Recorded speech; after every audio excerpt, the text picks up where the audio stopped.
আসসালামু আলাইকুম ভাই। ছোট্ট দুটো কথা বলতে চাই। প্লিজ সবাই একটু দয়া করে আমার ভিডিওটা দেখে যাবেন।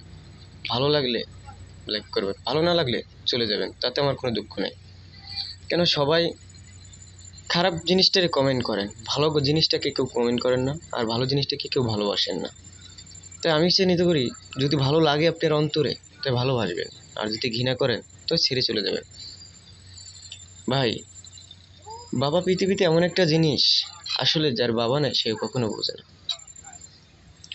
বাবা হয়েছে পাখির চিকে অদম, সারাদিন কষ্ট করে, সকালে ঘুম থেকে উঠে চলে যায় সে আমাদের জন্য আদার বিছাতে, আর কাজে যেয়ে কতজনের কত কথা শুনে, কত গালাগালি, কত কিছু শুনে সে কষ্ট করে সেই টাকা নিয়ে ঘরে আসে।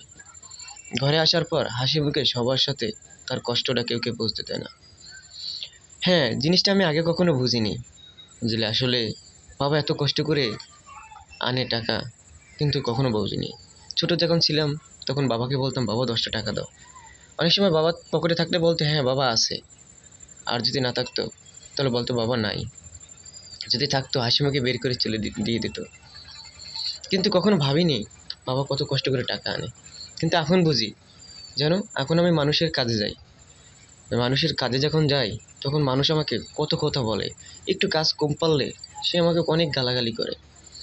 ঠিক আছে, অনেক কষ্ট নিয়ে তারপর সেই কাজ শেষে সেই টাকা নিয়ে ঘরে আসে। ঘরে আসে যখন ঘরের পরিবার, মা, ভাই, ছেলেদের সবাইকে যখন দিই তখন সবাই হাসে। ওই জিনিসটা দেখে আমারও প্রাণটা হাসি ভরে যায়। তখন আমি সারাদিন যে কষ্টটা করছি সেটা মনে হয় না। তখন ঘর থেকে বেরিয়ে যখন একা একা হয়ে যাই তখন আমার বাবার কথা মনে করে, বাবাও তো এরকম ছিল, কিন্তু সেই বাবাকে আমরা কেউ ভালোবাসি না। কিন্তু ভাই, পৃথিবীতে বাবা যে কত কষ্ট করে একটু বোঝার চেষ্টা করি। ভাই, মাকে যতটুকু ভালোবাসবেন বাবাকেও ততটুকু ভালোবাসেন, কেন বাবাও কষ্ট কম করে না।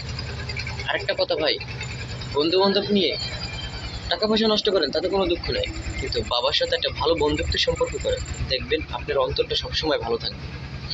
বাবা যদি পৃথিবী থেকে চলেও যায় কিন্তু আপনার মনটা অনেক শান্তি লাগবে, যেন বাবার সাথে বন্ধুত্বের সম্পর্ক রেখেছে।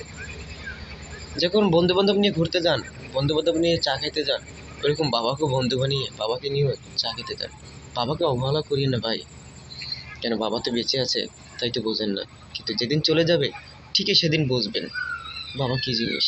যেমন আমি বুঝতে আছি, আমার বাবা যখন আজ পৃথিবীতে নেই, কিন্তু আমি এখন প্রতিটা মুহূর্ত বাবার কথা মনে করি। আরে ভাই, বাবা এমন একটা জিনিস, আসলে কি বলবো।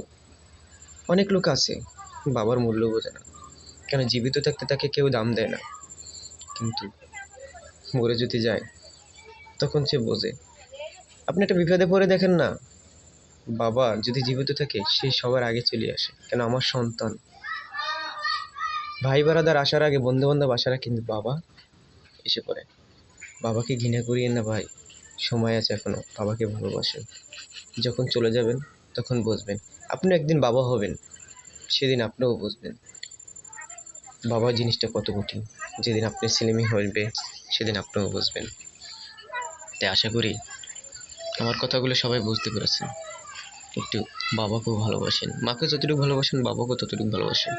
বাবার সাথে বন্ধুত্বের সম্পর্ক রাখুন, তাতে ঠকবেন না দুনিয়ায়, পরকালেও হলেও জিতবেন। সবাই ভালো থাকেন, আল্লাহ হাফেজ। দেখবো কে কতটুকু বাবাকে ভালোবাসে। যদি বাবাকে ভালোবেসে থাকেন তাহলে আমার ভিডিওটা দেখে যাবে। লাইক করা লাগবে না, কেন লাইক করলে তো আপনার টাকা খরচ হবে, কমেন্ট করলে তো আপনার এমবি খরচ হবে। তার জন্য কোনোটাই করা লাগবে না। যদি বাবাকে ভালোবাসেন তো দেখে যাই। কারণ আপনারা তো ভাই ভিডিও দেখেন, খারাপ ভিডিও, যাতে লাইক করতেন, কমেন্ট করতে পারবেন, নাচ গান আনন্দ ফুর্তি, ভালো কথা তো আপনারা কখনো কী করবেন না। খোদা হাফেজ, ভালো থাকেন। দেখবো আমি কে কতটুকু দেখেছেন আমার ভিডিওটা। লাইক কমেন্ট দেখবো না, দেখবো যে কয়জনে দেখেছেন আর কয়জনে ভিডিওটা শেয়ার করছেন। আল্লাহ হাফেজ, বাবাকেও ভালোবাসেন। খুদা হাফেজ।